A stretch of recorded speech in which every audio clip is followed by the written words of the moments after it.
Merci donc de votre invitation, messieurs les sénateurs, mesdames, messieurs, merci de votre présence. Alors, je vais tout d'abord dresser un état des lieux. Donc, si vous... Oui, la suivante. Oui, l'état des lieux sur la situation et les perspectives. Alors, au niveau de la situation actuelle, il faut bien dire que les compagnies nationales, donc les compagnies historiques, n'ont pas très envie de mettre en service des trains de nuit, vu le modèle économique qui se montre assez déficitaire. Elles le font sous la pression de la puissance publique. Les petites compagnies, elles souhaiteraient le faire, mais elles n'ont pas les moyens de le faire pour des raisons que je vais exposer après.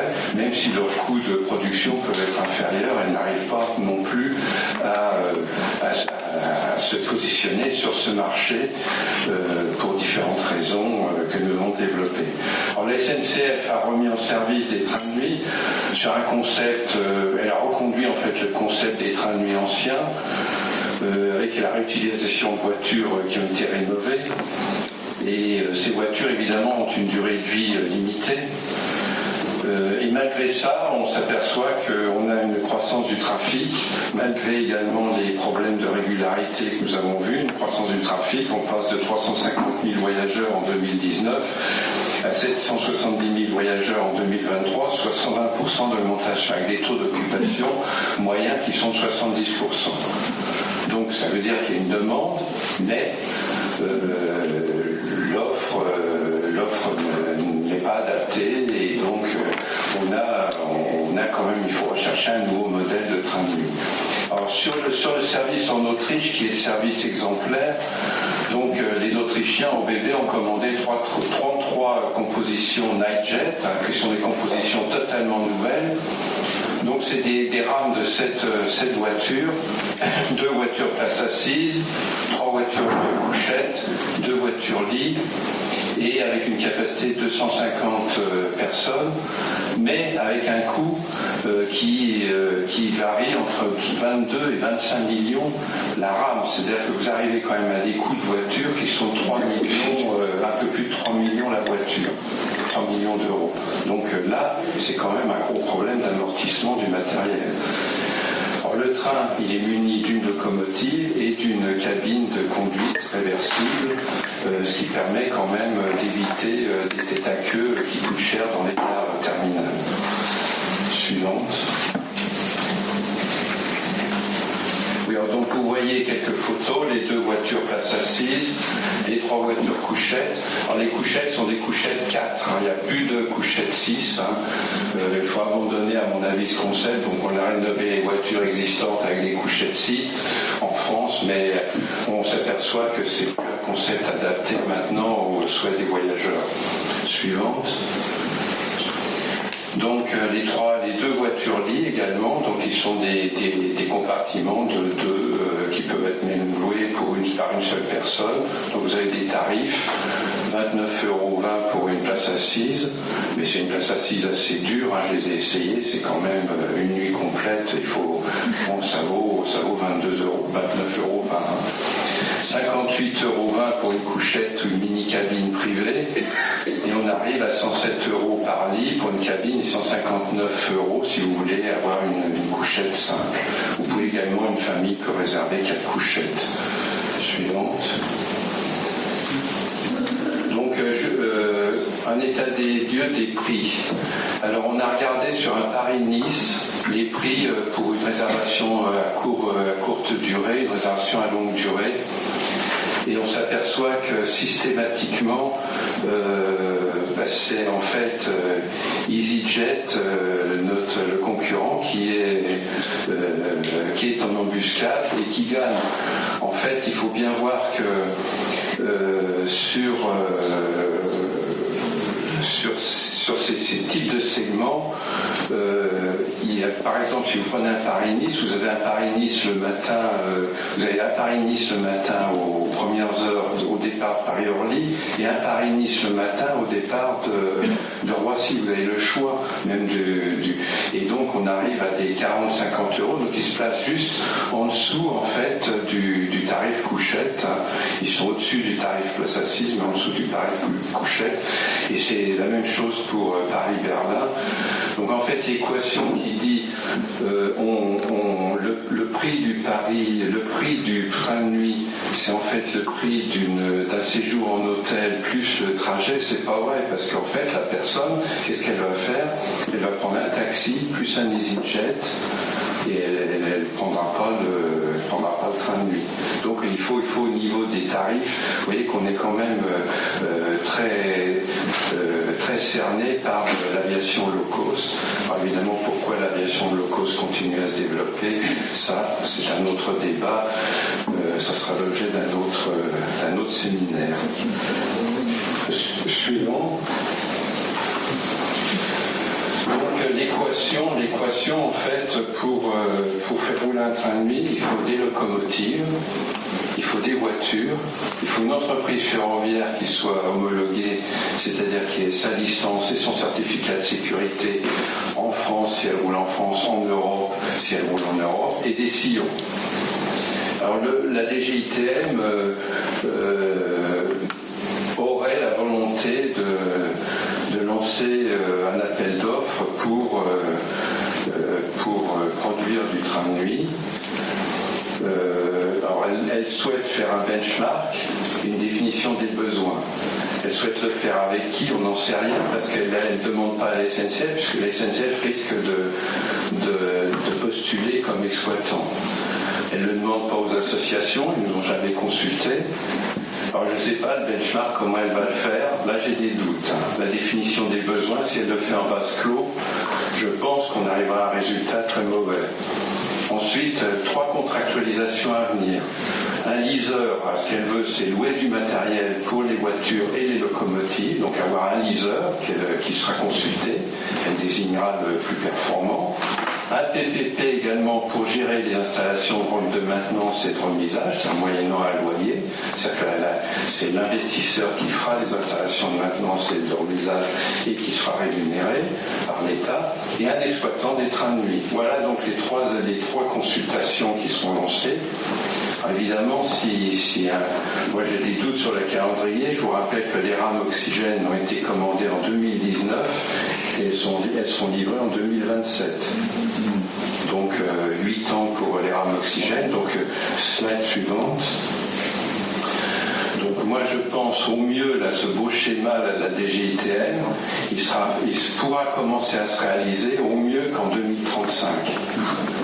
Donc que fera-t-on d'ici là pour répondre à la demande? On gardera nos vieilles voitures corail et on gardera nos vieilles locomotives. Suivante.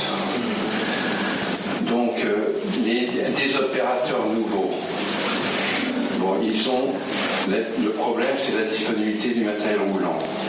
Il n'y a pas de matériel roulant, locomotive actuellement.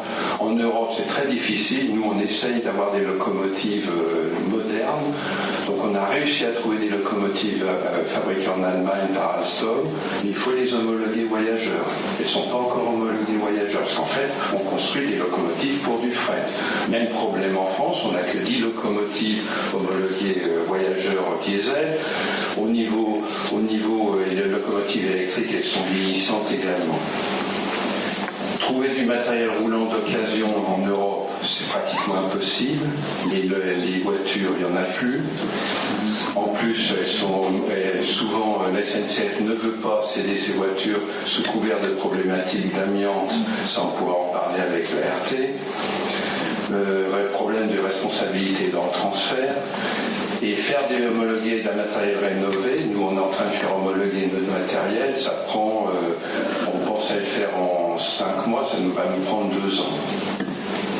Donc La construction de voitures neuves, au minimum, c'est 4 à 6 ans, au mieux, avant de mise en service.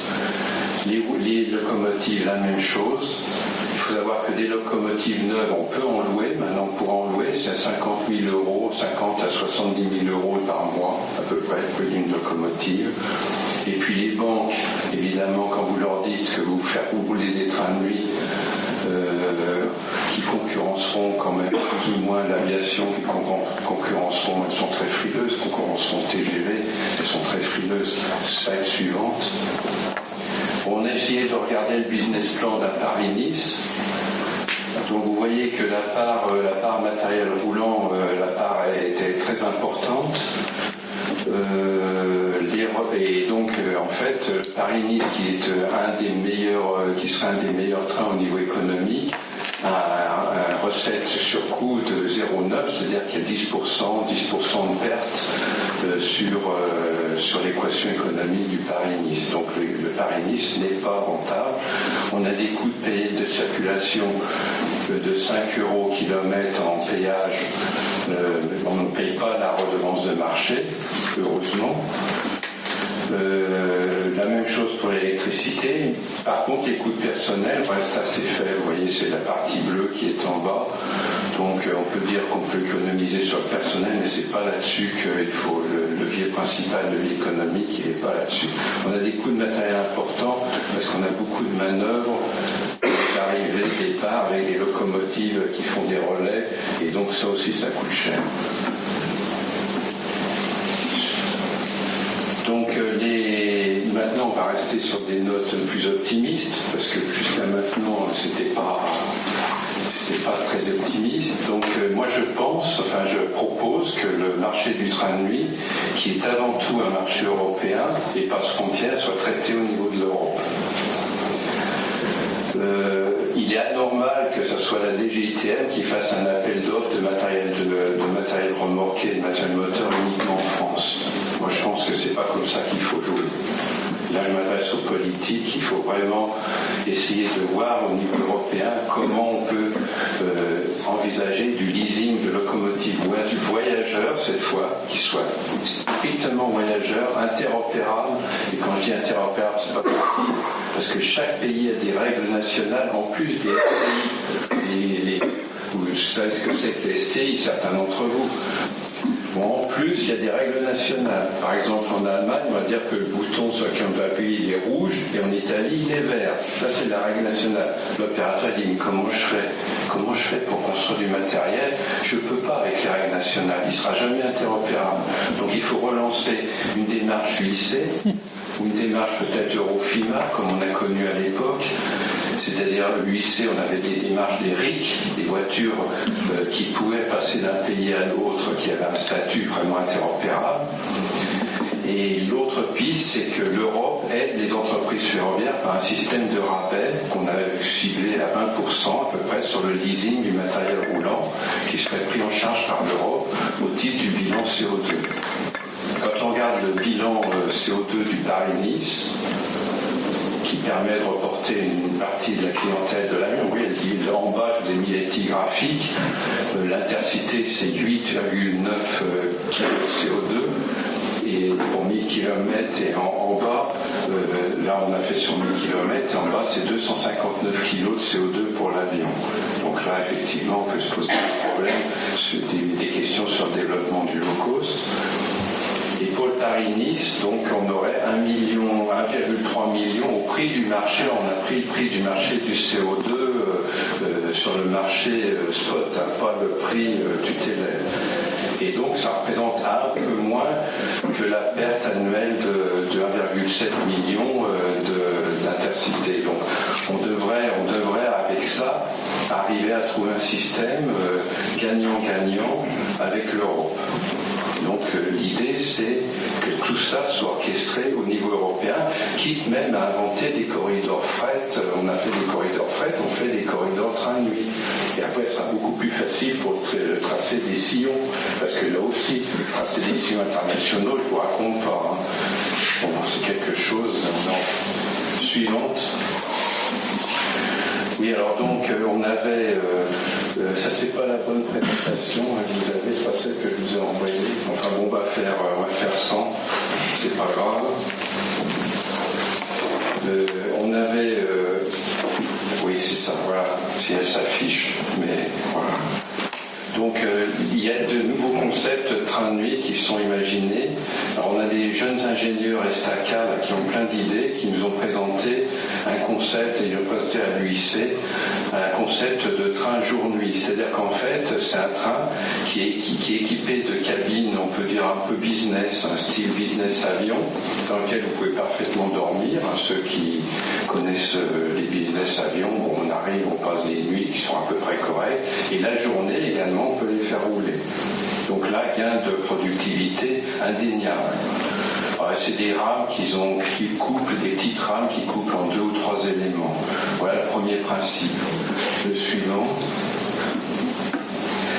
Alors on a le train de nuit Hong Kong-Pékin là, qui est en train de se mettre en service. Ça, c'est carrément des trains grande vitesse. À l'époque, moi j'étais beaucoup plus jeune, il y a 25 ans, quand on a sorti les premiers TGV internationaux, on a pensé également au niveau de l'UIC inventer des trains de nuit grande vitesse. Alors, évidemment, mon collègue Olivier va me dire, bah oui, mais nous, la nuit, on fait la maintenance des NGV, donc je peux pas te les faire rouler. Enfin bon, on pourra en discuter. Slide suivante. Donc l'autre principe, c'est également des trains de nuit de niveau. Alors là, on optimise la capacité. On en fait rouler aux États-Unis. Donc si on arrive à le faire rouler aux États-Unis, pourquoi pas en Europe? Parce que nos amis américains sont plutôt en retard sur le train. Donc là également, il faudrait creuser ce levier. Et le dernier, on avait fait une étude donc du train mixte voyageurs-fret. Donc cette étude avait été lancée à l'époque avec Eric qui est présent ici. Donc à la fois on avait un concept où on avait des voyageurs, donc on apportait la fiabilité horaire du train de voyageurs, parce que nos horaires ils évitent de caler quand même trop les trains de voyageurs, ils préfèrent caler les trains de fret. Et en même temps, la rentabilité du train de fret qui était apportée au train de voyageurs. Donc on avait 300 voyageurs et 1440 tonnes de fret qu'on accrochait à Figueras, qu'on décrochait en Allemagne. Et ça permettait, on roulait à 140 ou 160 km à l'heure. Et donc on avait un train complet et qui lui devenait rentable. Ça, c'était la dernière piste. Alors, évidemment, plein de ferroviaires vont me dire que c'est très compliqué à mettre en œuvre.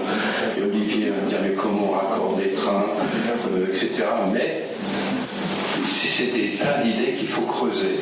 Dernière slide, je crois. Voilà. Merci beaucoup Alain pour ces idées et ces propositions.